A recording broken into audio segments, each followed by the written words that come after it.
ನಾಯಕ ಸಮುದಾಯದ ವಿರುದ್ಧ ಆಕ್ಷೇಪಾರ್ಹ ಪದ ಬಳಕೆ ವಿಚಾರಕ್ಕೆ ಸಂಬಂಧಿಸಿದಂತೆ ಮಾಜಿ ಸಂಸದ ರಮೇಶ್ ಕತ್ತಿ ವಿರುದ್ಧ ಜಾತಿ ನಿಂದನೆ ಕೇಸ್ ದಾಖಲಾಗಿದೆ. ಗುಂಡ್ಲುಪೇಟೆ ಪೊಲೀಸ್ ಠಾಣೆಯಲ್ಲಿ ಕೇಸ್ ದಾಖಲಾಗಿದೆ. ಅಖಿಲ ಕರ್ನಾಟಕ ವಾಲ್ಮೀಕಿ ಸಂಘದ ಅಧ್ಯಕ್ಷರು ಕೇಸನ್ನು ದಾಖಲು ಮಾಡಿದ್ದಾರೆ. ಅಧ್ಯಕ್ಷ ಗೋವಿಂದರಾಜು ದೂರಿನ ಮೇರೆಗೆ ಕೇಸ್ ದಾಖಲಾಗಿದೆ. ಹಾಗೆಯೇ ಪರಿಶಿಷ್ಟ ಜಾತಿ ವರ್ಗ ದೌರ್ಜನ್ಯ ಪ್ರತಿಬಂಧಕ ಕಾಯ್ದೆ ಅಡಿಯಲ್ಲಿ ದೂರು ಕೂಡ ದಾಖಲಾಗಿದೆ ಎನ್ನುವಂತ ಮಾಹಿತಿ ಇದೆ.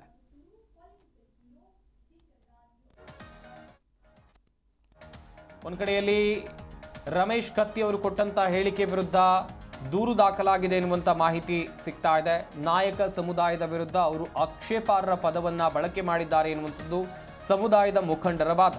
ಹೀಗಾಗಿ ಮಾಜಿ ಸಂಸದರಾಗಿರುವಂಥ ರಮೇಶ್ ಕತ್ತಿ ವಿರುದ್ಧ ಜಾತಿ ನಿಂದನೆ ಕೇಸ್ ದಾಖಲಾಗಿರೋದು ಎಲ್ಲಿ ಅಂತ ಹೇಳಿದ್ರೆ ಗುಂಡ್ಲುಪೇಟೆ ಪೊಲೀಸ್ ಠಾಣೆಯಲ್ಲಿ ಸದ್ಯ ಕೇಸ್ ದಾಖಲಾಗಿದೆ. ಅಖಿಲ ಕರ್ನಾಟಕ ವಾಲ್ಮೀಕಿ ಸಂಘದ ಅಧ್ಯಕ್ಷರು ಈ ಕೇಸನ್ನು ದಾಖಲು ಮಾಡಿದ್ದಾರೆ ಎನ್ನುವಂಥ ಮಾಹಿತಿ ಇದೆ. ಅಧ್ಯಕ್ಷರಾಗಿರುವಂಥ ಗೋವಿಂದರಾಜು ಅವರ ದೂರಿನ ಮೇರೆಗೆ ಕೇಸು ದಾಖಲು ಮಾಡಿಕೊಳ್ಳಲಾಗಿದೆ.